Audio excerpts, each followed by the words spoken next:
Boa tarde, Ricardo. Tudo certo? Oi, Matheus, tudo bem? Hoje, então, nós vamos gravar o nosso webinário sobre um tema que é sempre muito presente na realidade do brasileiro e está presente em todas as discussões ao redor do mundo, né? Nós temos eleições agora na Europa, nós temos uma guerra em andamento também, que diz respeito à geopolítica, que é um dos ramos da política. E começando pelo básico, então.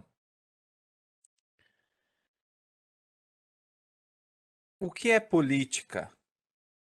Tá? E como esse ramo da filosofia se relaciona com os outros, com a metafísica, a epistemologia, a ética, a estética, se é que se relaciona. Sim, então, primeiro, né, política é um ramo da filosofia, né? Normalmente, quando a gente fala de política, nós falamos de ciência política, que é um curso da faculdade mais ou menos popular, né?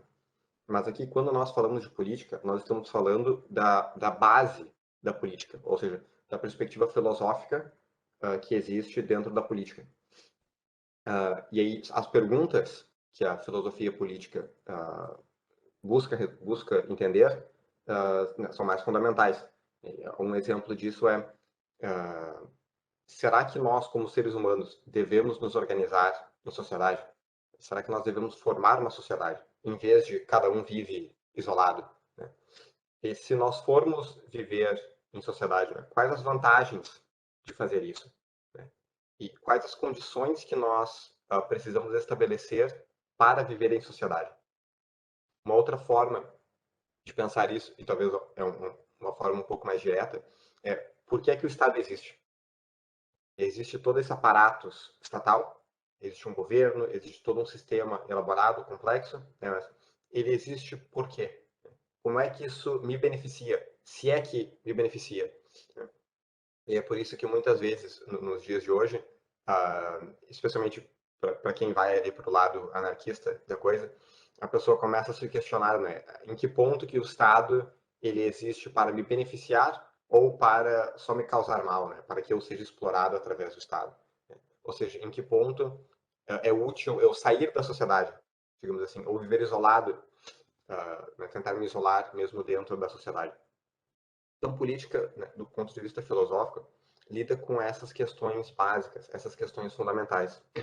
E aí, a política, como ciência, é que ela vai lidar com questões específicas, do tipo, qual o sistema político, né? Como funciona uma democracia, como funciona uma república, como funciona uma ditadura, né? Qual o esquema, digamos assim, que esses sistemas funcionam, não é? Aqui no Brasil, por exemplo, nós temos senadores, deputados, vereadores, etc.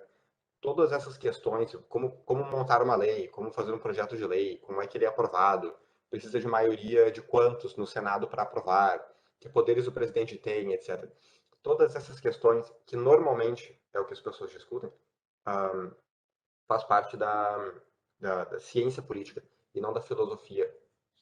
Essa é a primeira grande distinção, né, que eu acho importante as pessoas terem uma noção um pouco mais clara. Agora, como que a política se relaciona com os outros ramos da filosofia? Né? Então, né, voltando aqui o raciocínio básico, né, a filosofia tem 5 ramos, né, que é metafísica, epistemologia, ética, política e estética. E os 3 ramos básicos, digamos assim, que é metafísica, epistemologia e ética, são os que vão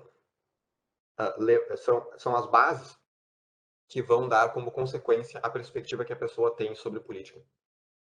Então, se a pessoa me disser quais as perspectivas que ela tem sobre metafísica e epistemologia e ética, nós conseguimos dizer qual a tendência política que essa pessoa tenha. Né? Grande parte do problema que acaba acontecendo é que as pessoas não têm uma noção clara de qual perspectiva elas têm sobre metafísica, epistemologia e ética. Então acaba sendo uma mistura de a pessoa tem algumas noções sobre as perspectivas que ela tem e aí quando ela, digamos assim, as conclusões são políticas.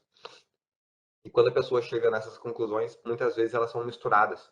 Então a pessoa ela tem N contradições, né? Ela acredita em A, mas ela também acredita em não A, né? O contrário de A. Então, essa relação ela é como uma consequência. E aí, os grandes partes dos problemas que nós temos aqui no contexto brasileiro, por exemplo, é que nós temos um foco muito grande em política, e não tanto nos três somos mais básicos. Então, é como se nós tentássemos construir uma casa a partir do telhado, e não tem realmente, não tem fundação, não tem parede. Acho que isso dá uma noção geral da diferença e da relação que tem com os outros ramos.